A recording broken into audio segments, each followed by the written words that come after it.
Эко білім беруде баланың сөйлеу тілін дамыту тәсілдері мектепке дейінгі жастағы балалардың сөйлеу тілін дамытуда эко білім беру тәсілдерінің маңызы қарастырылған. Экологиялық сауаттылық арттыру мақсатында экологиялық бақылау күнделігі және эко-саяхат сияқты әдістер қолданылып, балалардың байланыстырып сөйлеу сөздік қорын байыту, логикалық ойлау, диалог, монолог құру қабілеттерін жетілдіруге ықпал етеді.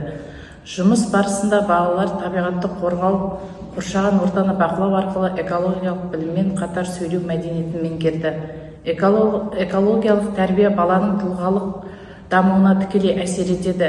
Эко білім баланың сөздік қорын байытып, сөйлеу белсенділігін арттырады. Табиғат құбылыстарын сипаттау, өсімдіктер мен жануарлар туралы ой бөлісу, әңгімелесу арқылы баланы байланыстырып сөйлеу дағдысы дамиды. Сонымен қатар экологиялық тәрбиенің арқасында балада жауапкершілік, жанашырлық сезімі қалыптасады. Эко білім тек табиғат туралы ақпарат беру емес, баланың тұлғалық қалыптасуына әсер ететін маңызды құрал. Балабақшада эко білім беру барысында көрнекілік пен практикалық әдістер кеңінен қолданылады. Бұл тәсілдер баланың сөйлеу тілін дамытуда ерекше тиімді болып табылады. Себебі бала затты тек көріп қана қоймай, қолымен ұстап, иіскеп, табиғи нысанның ерекшелігін жан-жақты сезінеді.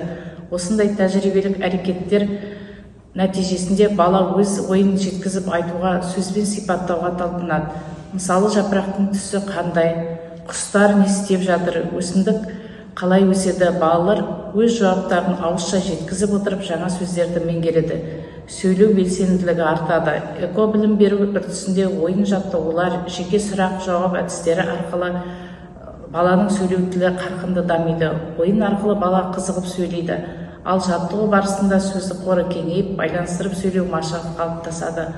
Мысалы, табиғатта не көрдің, бұл қай мезгіл, қандай жануар қайда өмір сүреді деген тапсырмалар балалардың табиғат білімін арттырып қана қоймай, өз ойын еркін жеткізуге ықпал етеді.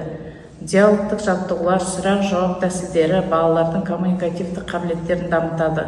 Ойын арқылы табиғат құбылыстарын сипаттау, сурет бойынша әңгіме құрастыру, экологиялық мазмұндағы сұрақтарға жауап беру барысында балалар тек тілді дамытып қоймай, табиғатқа деген сүйіспеншілік, қоршаған ортаға жауапкершілік сияқты экологиялық құндылықтарды бойына сіңіреді. Тәрбиеші балаларды шеңберге жинап, эко-саяхатқа шығатындығын түсіндіреді. Әуелі суреттер, орман шуы, құстардың дауысы, өзеннің сылдыры сияқты аудиоматериалдар тыңдалады. Көзімізді жұмып елестетейік, біз орманда, не көл жағасында, не далалы жерде серуендеп жүрміз деген бағыт беріледі. Балалар табиғатта көрген білгенін қиял арқылы сипаттай бастайды. Тәрбиеші сұрақтар қояды. Сен қандай дыбыстар естідің, қандай өсімдіктер көрдің, жануарлар болды ма, олар қандай еді, сен ол жерде не істер едің деп сұрақ қойылған кезде балалар бірі көл туралы, бірі орман туралы айтып береді. Мысалы, бір бала: мен орманға саяхаттадым, ағаш көп, құстар сайрап жатыр, тыныш әрі әдемі деп өз ойларын айтады. Экологиялық мәселе бойынша тапсырма беріледі. Егер табиғатқа қоқыс тастаса не болады? Табиғатты қалай қорғау керек? Балалар өз ойынша әңгімелер құрастырады. Адамдар орманға келіп қоқыс тастамау керек, әйтпесе аңдарға зиян келеді. Табиғатты қорғау үшін қоқысты жинау керек. Көлге қоқыс тастауға болмайды, балықтарға қиын болады, біз көлді таза ұстауымыз керек деген сияқты. Нәтижесінде балалар табиғат тақырыбына еркін байланыстырып сөйлеуді меңгереді.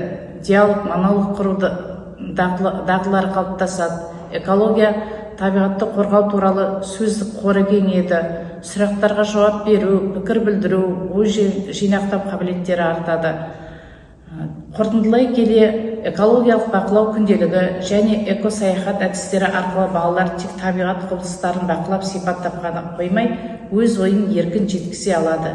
Жаңа сөздер үйреніп, қоршаған орта туралы сөйлеу дағдыларын жетілдіреді. Әңгімелеу, сұрақ жауап, суреттеу, қиялдау секілді тәсілдер арқылы балалардың байланыстырып сөйлеуі, диалог пен монолог құрау, пікір білдіру қабілеттері нығая түседі.